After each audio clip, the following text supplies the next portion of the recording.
Welcome इलाके में बदमाशों के हौसले बुलंद। मुफ्त खाना न देने पर रेस्तरां में कर दी तोड़फोड़। कर्मचारी से मारपीट और जबरन वसूली के हैं आरोप। पुलिस ने शिकायत के 3 दिन बाद केस किया दर्ज। भजनपुरा में स्कूटी हटाने को लेकर विवाद। युवक ने 4 भाइयों पर चाकू से किया हमला। पुलिस ने आरोपियों को किया गिरफ्तार।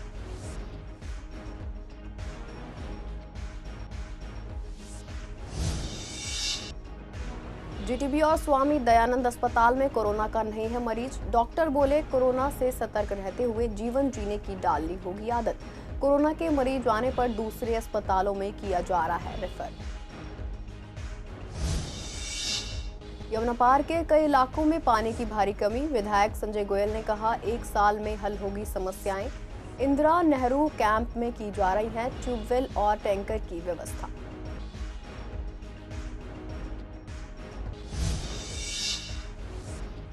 करकरडूमा के स्विमिंग पूल में सुरक्षा के पुख्ता इंतजाम। पूल में 8 लाइफ गार्ड किए गए हैं तैनात। बच्चों को बिना कोचिंग के गहरे पानी में नहीं है एंट्री।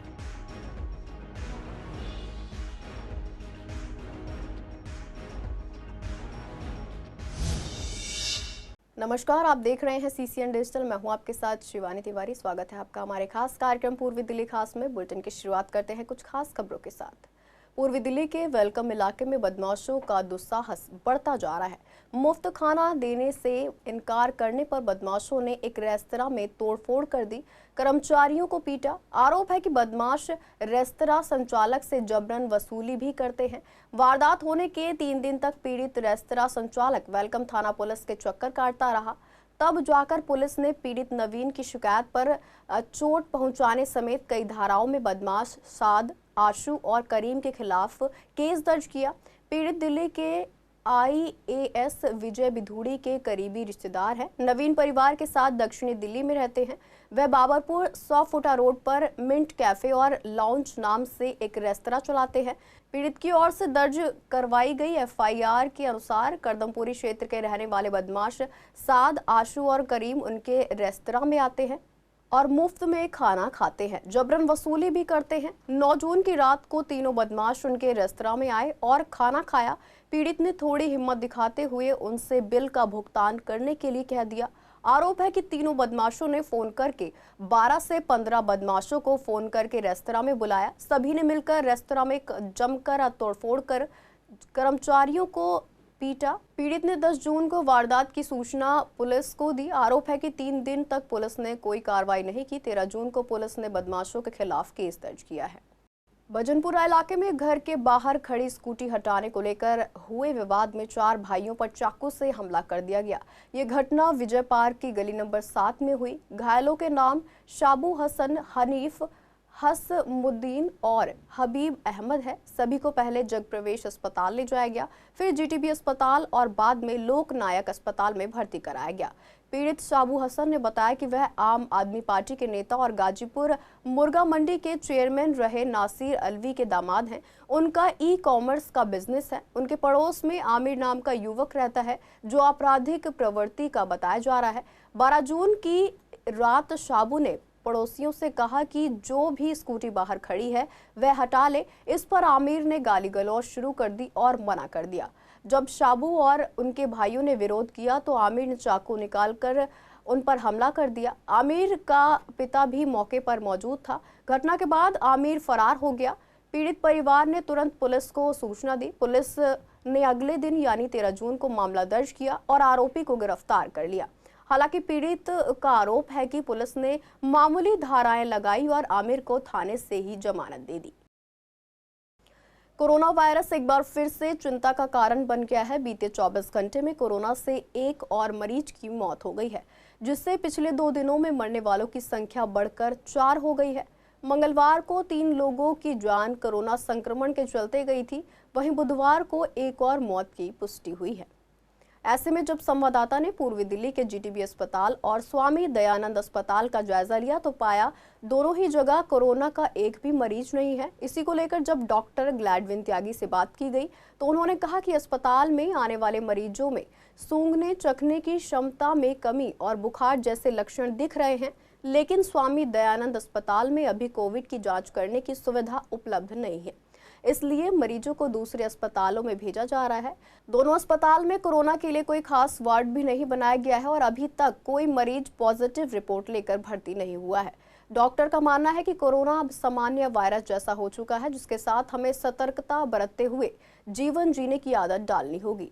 दिल्ली में इस समय एक्टिव मामलों की संख्या 649 है, जिनमें से 158 मामलों की पुष्टि पिछले 24 घंटे में हुई है कि 2021 के बाद से लेके और अब 2025 है, तो हर साल कोविड का एक बार एक लहर आती है और आप ये समझिए कि अब इसके साथ रहने की हम सब ने आदत डाल ली है, क्योंकि वायरस हर साल अपने आप को म्यूटेट करता है, उसका एक नया वेरिएंट आ जाता है। तो इस बार का भी जो वायरस है वो म्यूटेटेड एक वायरस है, जिसकी कि मुझे कहना चाहिए कि मारक क्षमता उतनी ज़्यादा नहीं है, लेकिन हाँ निश्चित तौर पे लोगों में इन्फेक्शन हो रहा है, लोग बीमार हो रहे हैं। अब जैसा एक सामान्य सर्दी जुकाम होता है, उसी प्रकार के लक्षण लेके मरीज हमारे पास में आता है। सिर दर्द, सर्दी जुकाम, बदन का टूटना, बुखार होना, सूंघने की शिकायत भी कई लोगों में आई कि उनको स्मेल नहीं आ रही है। लेकिन अभी तक हमारे यहाँ पे कोई भी कोविड का पॉजिटिव मरीज़ अपनी रिपोर्ट लेके नहीं आया है। इस अस्पताल में कोविड का टेस्ट चूँकि नहीं हुआ है, तो हम यहाँ पे तो टेस्ट नहीं कर रहे हैं, लेकिन अगर किसी मरीज़ में लक्षण लगता है हम उसको आगे रेफ़र कर देते हैं। तो अभी तक यहाँ पे कोई कोविड पॉजिटिव केस नहीं आया। और दूसरी बात, अभी तक कोविड के लिए जो तैयारियां की गई हैं उनमें अपने आप को, अपने इंतज़ामात को चुस्त दुरुस्त किया गया है, लेकिन अलग से हमने कोविड का कोई वार्ड नहीं बनाया है, तो इसलिए निश्चित रूप से अभी यहाँ पे कोई मरीज़ भी भर्ती नहीं है कोविड। देखिए ऐसा है कि यहाँ एक चीज़ बड़ी इम्पॉर्टेंट है समझने के लिए कि जैसे आप समझिए कि जैसे एक फ्लू है, तो फ्लू में भी जैसे एक सामान्य फ्लू होता है उससे भी मौतें होती हैं, हर साल होती हैं और काफ़ी होती हैं। लेकिन अब जैसे कोविड है, अब आप जिन मौतों का आंकड़ा हमें प्रस्तुत कर रहे हैं या आप जो बता रहे हैं या हम जो देख रहे हैं, उनमें डिपेंड करता है कि कोई व्यक्ति कितना इम्यूनो कॉम्प्रोमाइज्ड है जिसको ये कोविड हुआ है, क्या उसकी एज बहुत ज़्यादा या वो उसको अन्य बीमारियों से ग्रसित है, कोई पुरानी बीमारियों के, कैंसर के, डायबिटीज़ के या इस तरीके के पेशेंट्स हैं। तो डेथ खाली कोविड के वायरस के इन्फेक्शन की वजह से जो डायरेक्ट डेथ होती है, ऐसी डेथ देखने में अभी तक नहीं आई है। दिल्ली सरकार के 100 दिन पूरे हो चुके हैं और इसका प्रचार रिपोर्ट कार्ड के रूप में किया जा रहा है, लेकिन विपक्ष आम आदमी पार्टी शुरू से ही हमलावर है और अब पानी को लेकर विवाद बना चुकी है। यमुना पार के कई इलाकों जैसे त्रिलोकपुरी का चिल्ला गांव, रोहताश नगर का नवीन शहादरा और शहादरा विधानसभा का इंदिरा नेहरू कैंप में लोगों को पानी की भारी कमी का सामना करना पड़ रहा है। स्थानीय लोगों का कहना है कि इन इलाकों में शुरू से ही पानी की सप्लाई ठीक नहीं रही है। इंदिरा नेहरू कैंप 3 हिस्सों में बटा हुआ है और हर हिस्से में रोजाना सिर्फ एक टैंकर आता है, जो लोगों की जरूरतों को पूरा नहीं कर पाता। बीजेपी विधायक संजय गोयल का कहना है कि गर्मियों में पानी की दिक्कत आम बात है, लेकिन सरकार को अभी केवल 100 दिन हुए हैं। उन्होंने भरोसा दिलाया कि 1 साल के अंदर सभी समस्याओं का समाधान कर दिया जाएगा। उन्होंने ये भी बताया कि इंदिरा नेहरू कैंप में ट्यूबवेल और टैंक की व्यवस्था की जा रही है, क्योंकि ये इलाका बॉर्डर के पास है और यहाँ पानी की सप्लाई आसानी से नहीं पहुँच पाती है। देखिए, आम आदमी पार्टी जो अब अपनी धरती खो चुकी है, जिसने झूठ के सारे 10 साल दिल्ली को लूटा और जिन्होंने दिल्ली में ये पानी की सुविधा देनी थी, इंफ्रास्ट्रक्चर को बढ़ाना था, पाइपलाइन देनी थी, जलाशय बनाने थे, यमुना नदी साफ रखनी थी, जिन्होंने कुछ नहीं किया, यमुना नदी को नाले में परिवर्तित कर दिया, पानी कहीं इकट्ठा कर नहीं सकते, नए एसटीपी प्लांट नहीं लगाए गए, ना नए क्या नाम है आपके जलाशय बनाए गए पानी के लिए, जो पब्लिक जितनी रिक्वायरमेंट के हिसाब से। तो अभी हम 100 दिन हमें हुए हैं अभी आए हुए, लेकिन फिर भी मैं अपनी विधानसभा में ये कह सकता हूँ, आज 1 या 2 जगह पानी की कमी है, लेकिन टैंकर्स के माध्यम से 100% वहाँ जो है पानी बजाया जा रहा है, समस्या कोई नहीं है। और हम कोशिश कर रहे हैं कि आने वाले टाइम में इन सब में वहाँ बोरवेल की जो आवश्यकता हमने की है वो 1 आध दिन में चालू हो जाएगा और मैं समझता हूँ कि ये समस्या भी परमानेंट समाप्त हो जाएगी। और हमने तो पहले ही कह दिया था हमको 1 साल लगेगा, चुनाव में आने से पहले ही बोला था। एक दिन में नहीं कहा कि हम आते ही तुरंत, ऐसा तो है नहीं कि अलादीन का चिराग घिसते ही तुरंत एकदम सारी चीज़ें हो जाती, लेकिन इतना हम जरूर कह सकते हैं ये जो समस्याएं हैं वो सिर्फ और सिर्फ आम आदमी पार्टी की दी हुई समस्याएं, जिन्होंने पूरे 10 साल दिल्ली को लूटा, जिन्होंने शराब घोटाले की, अनेक घोटालों के चक्कर में दिल्ली की जनता को भूल गए थे। अब उन वजह से इंफ्रास्ट्रक्चर में समय लगता है, टाइम लगता है, एक दिन में कोई काम संभव नहीं होता, लेकिन फिर भी हमने बहुत सारी व्यवस्थाएं सुधार की हैं और मैं समझता हूं कि जहां जहां पानी की थोड़ी कमी है वहां टैंकर के माध्यम से पूरा पानी सप्लाई हो रहा है। स्विमिंग एक ऐसा हुनर है जिसे शौकिया तौर पर ही नहीं बल्कि कई लोग प्रोफेशनल तरीके से भी सीखते हैं। बच्चे से लेकर युवा तक नेशनल और इंटरनेशनल प्रतियोगिताओं में हिस्सा लेते हैं। मगर हाल ही में पीतमपुरा और अलीपुर में स्विमिंग पूल में डूबने से 2 मासूमों की मौत ने सुरक्षा इंतजामों पर सवाल खड़े कर दिए हैं। इसी को लेकर सीसीएन संवाददाता ने ककरडुमा के स्विमिंग पूल का जायजा लिया तो यहाँ के कोच, मैनेजर और ट्रेनीज ने काफी कुछ जानकारी दी। मैनेजर वीरेंद्र शर्मा ने बताया कि यहाँ आज तक कोई बड़ा हादसा नहीं हुआ है। पूल में सुरक्षा के पूरे इंतजाम किए गए हैं। कुल 8 लाइफ गार्ड हर समय तैनात रहते हैं। छोटे बच्चों के लिए अलग पूल है और हर कोच के साथ लिमिटेड संख्या में ही स्टूडेंट्स को रखा जाता है। पूल में आने वाले ट्रेनीज और उनके पेरेंट्स ने भी स्टाफ की सराहना की और बताया कि सुरक्षा को लेकर यहाँ कोई लापरवाही नहीं बरती जाती। बच्चों को बिना कोचिंग के गहरे पानी में जाने की इजाजत नहीं होती है। हाँ, स्कूल स्टूडेंट आते हैं, उसमें स्लॉट होते हैं हमारे यहाँ। जैसे मॉर्निंग में 5:30 खुलता है, 1-1 घंटे का स्लॉट होता है जिसमें 50 मिनट का टाइम होता है, 10 मिनट चेंज करने के होते हैं। तो उसमें सुबह 5:30 खुलता है और मॉर्निंग 10:30 लास्ट है। फिर शाम को खुलता है 5 o'clock, 5 to 6, 6 to 7, 7 to 8, 8 to 9, 9 to 10। ये स्लॉट वाइज है, सारे बैच कंबाइंड होते हैं, उसमें बच्चे भी होते हैं और बड़े भी होते हैं। तो इसमें कोच क्या रोल करते हैं, मतलब कोच भी रहते हैं या फिर सेल्फ ट्रेनिंग लेनी? एक कोच के पास 15 से 20 बच्चे होते हैं। ग्रुप वाइज कोचिंग होती है, जनरल कोचिंग जिसके हम 1400 चार्ज करते हैं कोच फीस, और जिसको स्विमिंग आती है 3100 चार्ज करते हैं, जिनको वो अपने आप प्रैक्टिस करते हैं अपनी। तो जो कोचिंग में होते हैं उनको कोच सिखाता है, ठीक है। फर्स्ट मतलब 4 स्ट्रोक होते हैं स्विमिंग में, free style, back stroke, breast stroke, butterfly. तो हम स्टार्टिंग में फ्री स्टाइल सिखाते हैं। तो उसमें 5 चीज़ें होती हैं, स्टार्टिंग बबलिंग, फिर फ्लोटिंग, फिर लेग मूवमेंट, फिर हैंड मूवमेंट, फिर ब्रीदिंग। तो एक स्ट्रोक कंप्लीट हो गया है। आपने कहा कि एक कोच के पास 15 स्टूडेंट्स रहते हैं। हाँ। सिक्योरिटी को लेकर उनके किस तरीके से यहाँ पे काम किया जाए? उसमें लाइफ गार्ड्स होते हैं बाहर, ठीक है। कोच पानी के अंदर होता है, लाइफ गार्ड्स बाहर होते हैं। तो वो वॉच करते हैं कहीं किसी को कुछ प्रॉब्लम ना हो, और जो कोच होता है वो पानी के अंदर होता है, वो टेक्निक सिखाता है उसको कैसे। मेरे अंदर पे अभी मेरा स्लॉट चलता है सुबह 5:30 बजे से 6:30, 6:30 से 7:30। उसमें एक स्लॉट में रहता है 30-40 बच्चे रहते हैं। बेसिक स्टाइल से पूरा सिखाते हैं हम लोग, बहुत ध्यान रखते हैं। ऊपर लाइफ गार्ड रहता है और 2 कोच, 3 कोच अंदर रहते हैं कोचिंग के टाइम। नहीं, वहाँ पे कुछ प्रॉब्लम नहीं हो। जैसे कोई आते हैं इस साइड तो हम लोग पहले बोल देते हैं उस साइड जाओ, जिसको स्विमिंग नहीं आती उस साइड भेज देते हैं। आप प्रोफेशनली?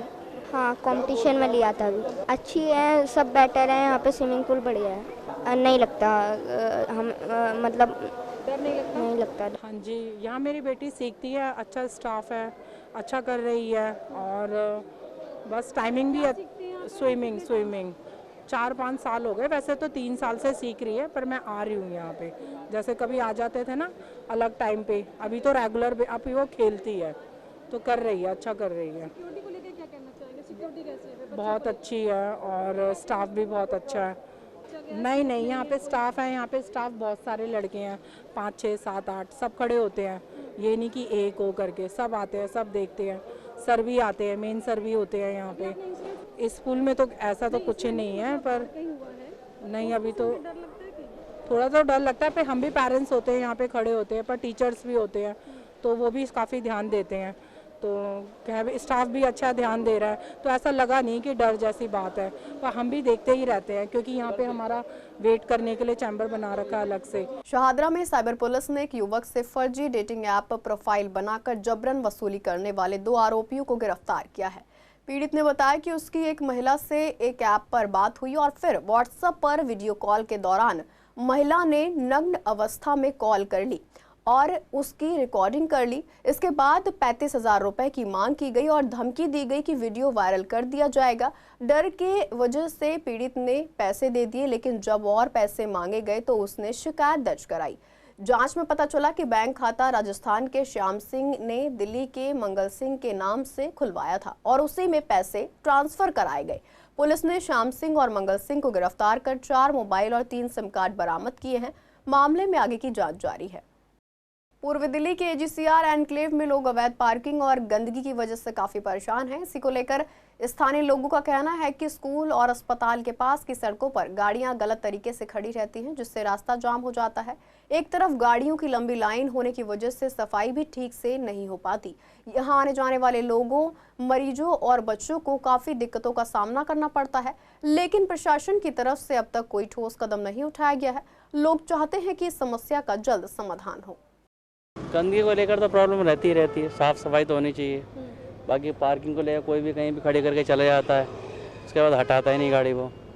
दिक्कत तो परेशानी है कि हम लोग आते हैं, हमें पार्किंग की जगह नहीं मिलती, सुविधा है ही नहीं फिर किसी चीज़ की, जब कोई और पार्किंग करके चला जाता है, ये परेशानी आ रही है। सामने ही और गंदगी इतनी ज़्यादा है। हाँ, स्कूल सामने ही है, देखो गंदगी कितनी ज़्यादा है। जबकि स्कूल सब में ये सिखाया जाता है साफ स्वच्छ रहना चाहिए, ऐसा कुछ यहाँ पे कोई पालन ही नहीं होता। देखो वैसे तो ये इधर खाली जगह है तो ज़्यादा दिक्कत तो नहीं होती अगर साइड में गाड़ियाँ खड़ी रहती हैं तो, लेकिन अगर लोग फिर भी थोड़ा तरीके से अगर खड़ी नहीं करते तो ज़रूर प्रॉब्लम होती है लोगों को। क्या दिक्कत है? जाम वगैरह लग जाता है यहाँ पे? नहीं, अक्सर जाम नहीं लगता है क्योंकि रोड बहुत चौड़ी है, लेकिन फिर भी अगर तरीके से खड़ी नहीं करेंगे, दोनों तरफ गाड़ियाँ खड़ी कर देंगे तो ज़रूर प्रॉब्लम होगी, आने जाने वालों को दिक्कत होगी। अगर पार्किंग होती है तो अच्छा है, लेकिन पार्किंग वाले भी आजकल बहुत ज़्यादा चार्ज करते हैं। MCD वालों ने तो हद ही कर रखी है फिलहाल पार्किंग को लेके, बहुत ज़्यादा चार्ज कर रही है दिल्ली MCD। कम से कम 20 रुपये घंटे तो लेते ही हैं, कई कई जगह तो 40-40 रुपये घंटे भी लिया जाता है, तो ये बहुत ज़्यादा है। जितना मतलब MCD चार्ज कर रही है जिस हिसाब से गाड़ियों की पार्किंग के लिए, उस हिसाब से सफाई दिखाई नहीं दे रही।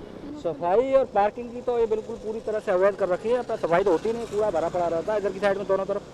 दिक्कत तो ये पार्किंग की, जो कई बार स्कूल की छुट्टी होती है तो यहाँ पर रास्ता भी नहीं निकलने को होता है।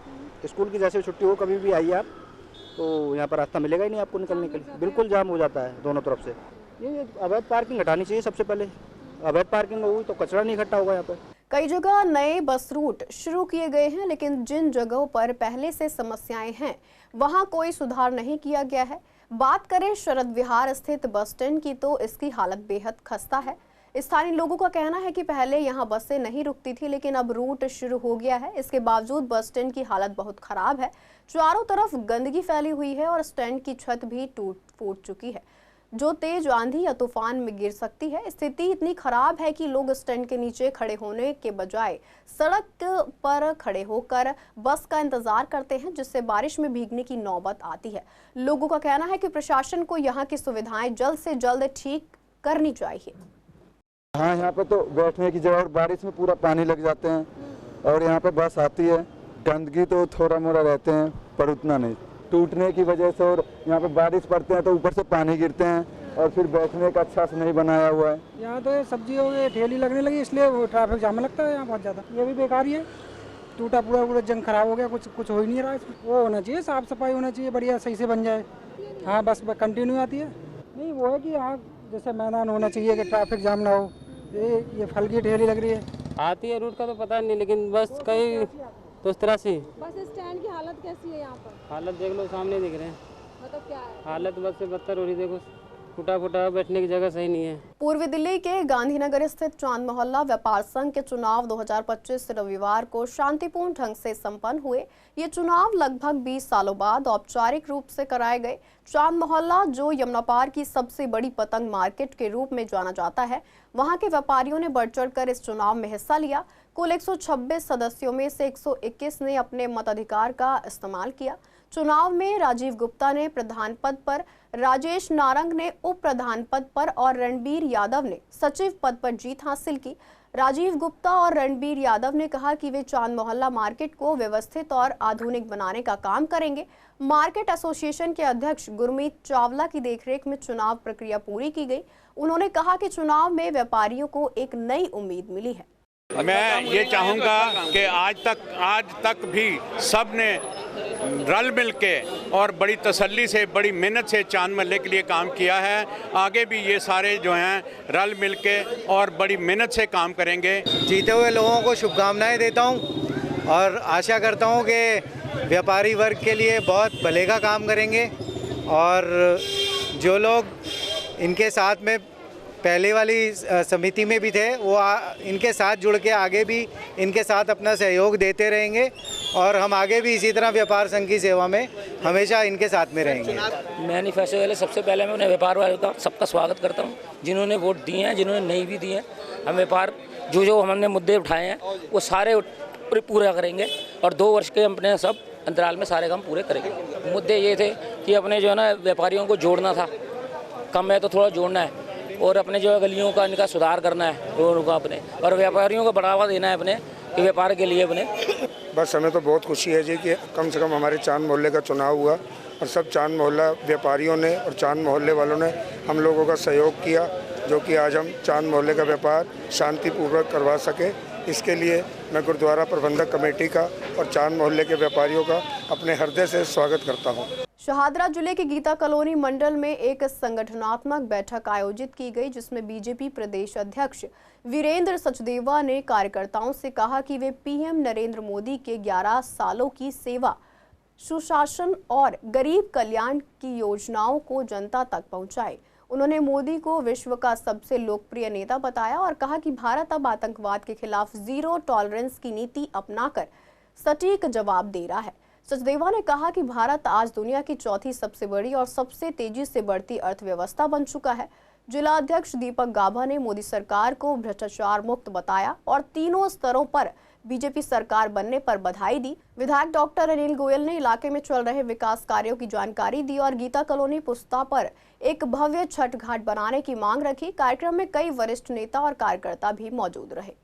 कि पूरी दिल्ली में हम लोग हर मंडल में इस तरह की गोष्ठी कर रहे हैं, जिसमें माननीय प्रधानमंत्री श्रीमान नरेंद्र मोदी जी के सुशासन के, सेवा के और गरीब कल्याण के 11 वर्षों का लेखा जोखा हम अपने जनता और कार्यकर्ताओं के बीच में रख रहे हैं। वहीं दिल्ली की मुख्यमंत्री रेखा गुप्ता जी के सानिध्य में जो 100 दिन हमारी सरकार के हुए सफल, उसकी भी चर्चा कर रहे हैं। जहां जनता से फीडबैक आ रहा है, वहीं हम जनता को ये संदेश भी देना चाह रहे हैं कि किस तरह से विकसित भारत की विकसित राजधानी अगर दिल्ली को बनाना है तो हम सबके मिलकर काम करना होगा। और माननीय प्रधानमंत्री जी के नेतृत्व में 11 साल जो हमारे स्वर्णिम काल रहे हैं सुशासन के, गवर्नेंस के, और जिस तरह से पूरे हिंदुस्तान में, पूरे विश्व में भारत का लोहा माना गया, उसकी भी चर्चा करते हैं। और मुझे आशा है कि इस सब प्रयासों से दिल्ली में जिस तरह से हमारी सरकार काम कर रही है, हम और बेहतर काम कर पाएंगे। आप दिल्ली की सड़कें देखो, दिल्ली की सड़कें आपको डस्ट फ्री नहीं दिखाई दे रही। आप दिल्ली की हवा देखो, कहीं आपको प्रदूषण में कुछ कमी नज़र आ रही है तो ज़रूर ये जनता तक पहुँचाएँ।